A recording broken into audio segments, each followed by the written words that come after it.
Halo adik-adik, selamat pagi. Jumpa lagi dengan Katrias dalam Doremi, doa dan renungan misioner pada hari Senin tanggal 19 Desember 2022. Semoga hari ini kita semua dalam keadaan sehat dan bahagia. Adik-adik sekalian yang dicintai oleh Tuhan Yesus Kristus, hari ini kita akan membaca dan merenungkan sabda Tuhan dari Injil Lukas. Namun sebelum itu mari kita berdoa. Dalam nama Bapa dan Putra dan Roh Kudus. Amin. Tuhan yang Maha Baik, kami mengucap syukur untuk hari yang baru. Saat ini kami hendak membaca dan merenungkan sabda-Mu. Bantulah kami agar kami dapat memahami apa yang akan kami baca di dalam Alkitab-Mu.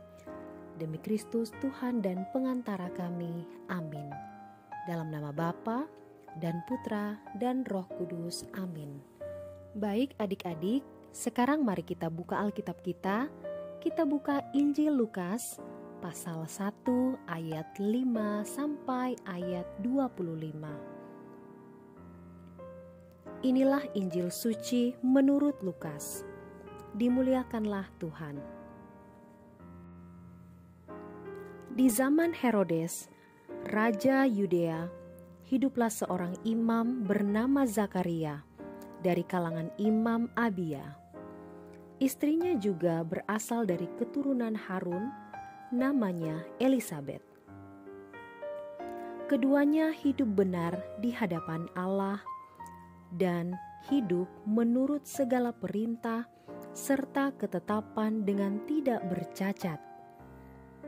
Tetapi mereka tidak mempunyai anak, sebab Elisabet itu mandul dan keduanya telah lanjut usia. Sekali peristiwa, waktu tiba giliran kelompoknya, Zakaria melakukan tugas sebagai imam di hadapan Allah.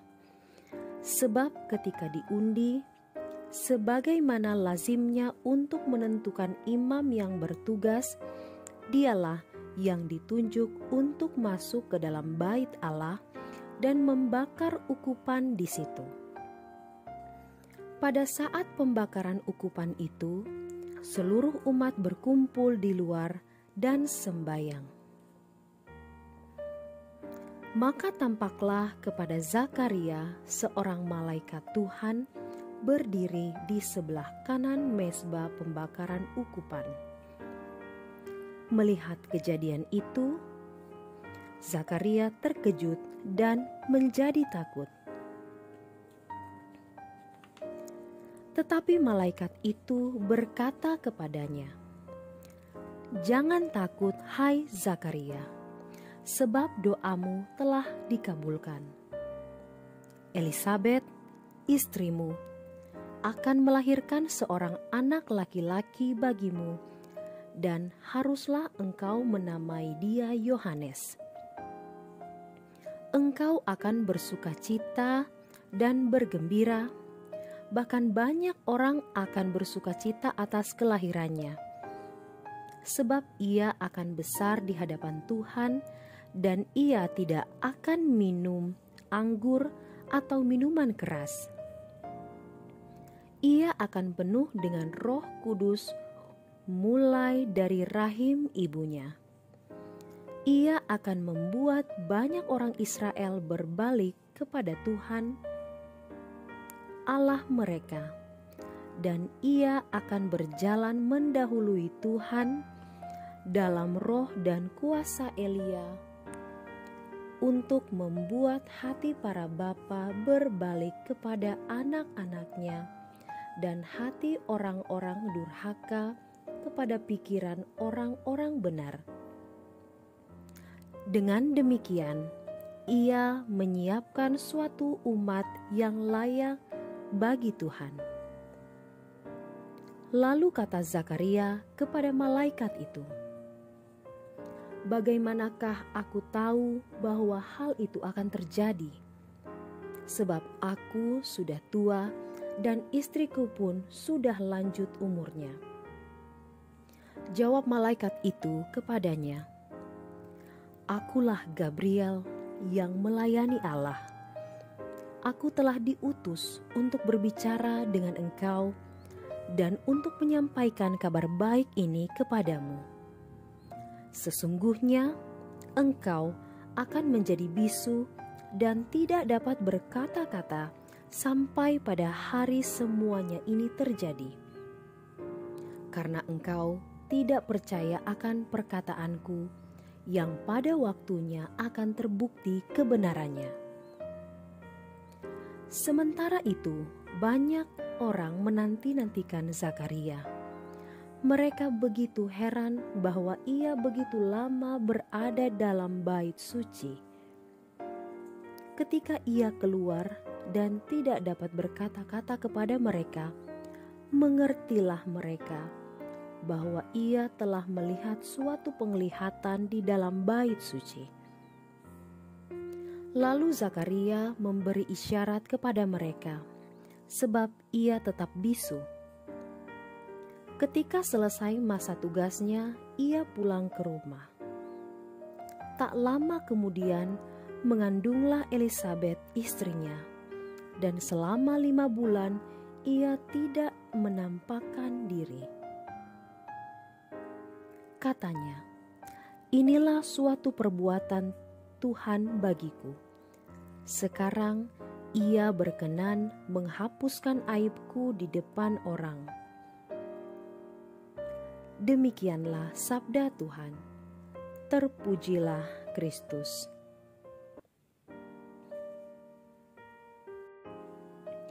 Baik adik-adik sekalian, bacaan hari ini sangat baik bagi kita. Ini mengingatkan kita akan kesetiaan kita terhadap Tuhan. Mujizat selalu ada bagi orang yang setia pada Allah. Itulah yang dialami oleh Zakaria dan Elisabet, seperti yang dikisahkan dalam Injil yang kita telah baca pada hari ini. Sampai masa tuanya, Zakaria dan Elisabet tidak memiliki anak. Disebutkan juga bahwa Elisabet mandul. Hal ini pastilah menjadi pergumulan batin bagi mereka berdua. Apa yang salah atau dosa apa yang sedang mereka tanggung? Itulah kebanyakan orang berpikir mengenai realita yang terjadi pada Zakaria dan Elisabet. Zakaria dan Elisabet tentu sudah berdoa sekian lama, namun Tuhan belum juga menjawabnya. Meski demikian, Zakaria tetap percaya dan setia melayani Tuhan. Injil Lukas mengisahkan keduanya hidup benar di hadapan Allah dan hidup menurut segala perintah serta ketetapan dengan tidak bercacat. Kesetiaan dan totalitas Zakaria ditanggapi Tuhan. Seorang malaikat Tuhan mendatangi Zakaria dan menyampaikan kabar baik kepadanya. Jangan takut, hai Zakaria, sebab doamu telah dikabulkan. Elisabet istrimu akan melahirkan seorang anak laki-laki bagimu. Mujizat selalu ada bagi orang yang setia pada Allah. Bukan karena jasa manusia, tetapi karena kebesaran cinta Allah yang tak terbendung kepada kita. Apa yang dialami oleh pasangan Zakaria dan Elisabet itu menunjukkan betapa besar cinta Allah pada mereka yang setia kepadanya. Bagi Allah tidak ada yang remeh, tidak ada pula yang mustahil. Semua berharga di hati Allah dan segalanya mungkin bagi Allah. Entah sudah tua, bahkan pikun peyot dan merasa tak berguna, bahkan divonis mandul, Allah tidak meremehkannya. Allah memandangnya berharga. Keagungan cinta Allah mengatasi segala ketidakmungkinan dan waktu Tuhan akan datang tepat pada saatnya. Sekarang bagaimana dengan kita? Mungkin ada yang mengalami peristiwa-peristiwa berat, situasi-situasi sulit, menanggung beban yang tidak ringan, bahkan diambang keputusasaan. Hidup hampa, tak berguna, tidak bahagia, atau merasa doa tidak dikabulkan. Kalau menghadapi dan menanggung itu semua, bagaimana reaksi kita? Masihkah berharap dan setia kepada Tuhan? Atau sebaliknya, tidak percaya lagi, menyerah, bahkan mengomel dan mengumpat? Adik-adik sekalian, mari kita bercermin pada Zakaria dan Elisabet. Kita meneladaninya, tetap hidup benar di hadapan Allah, hidup menurut segala perintah serta ketetapannya dengan tidak bercacat. Ringkasnya, setia pada Allah. Mengapa tetap harus bertahan dalam kesetiaan pada Allah? Karena kita berharga bagi Allah dan Ia memberi yang terbaik bagi kita.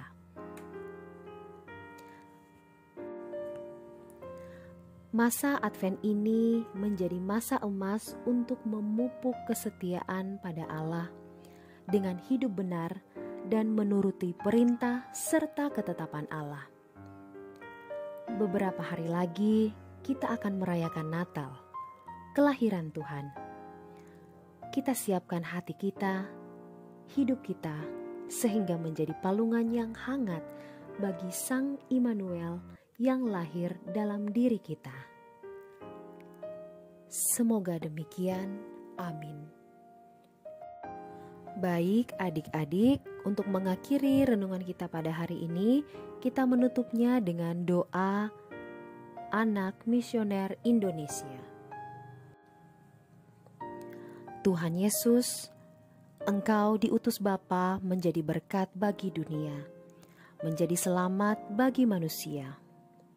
Utuslah kami anak-anak-Mu di Indonesia untuk menjadi sahabat yang kuat bagi yang lemah, sahabat yang rela berkorban bagi yang menderita payah, sahabat penghibur bagi yang sakit dan gelisah.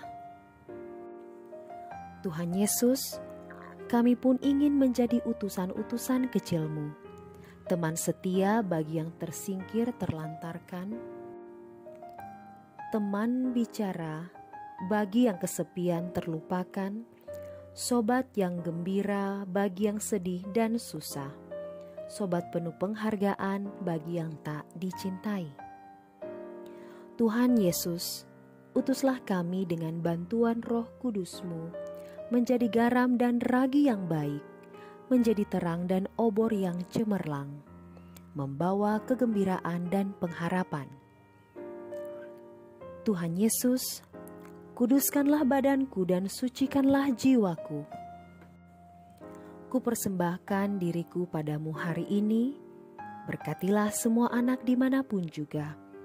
Berkatilah semua orang yang kami jumpai, siapapun juga. Amin. Bapa kami yang ada di dalam surga, dimuliakanlah nama-Mu. Datanglah kerajaan-Mu, jadilah kehendak-Mu di atas bumi seperti di dalam surga. Berilah kami rezeki pada hari ini, dan ampunilah kesalahan kami, seperti kami pun mengampuni yang bersalah kepada kami. Dan janganlah masukkan kami ke dalam pencobaan, tetapi bebaskanlah kami dari yang jahat. Amin. Salam Maria, penuh rahmat, Tuhan sertamu.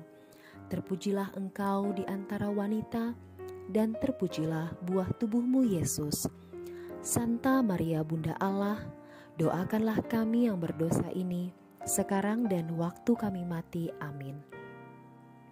Kemuliaan kepada Bapa dan Putra dan Roh Kudus, seperti pada permulaan, sekarang, selalu, dan sepanjang segala abad. Amin. Dalam nama Bapa dan Putra dan Roh Kudus. Amin. Oke adik-adik, demikian Doremi kita pada hari ini. Kita akan berjumpa lagi pada Doremi yang selanjutnya. Selamat beraktivitas, Tuhan Yesus memberkati.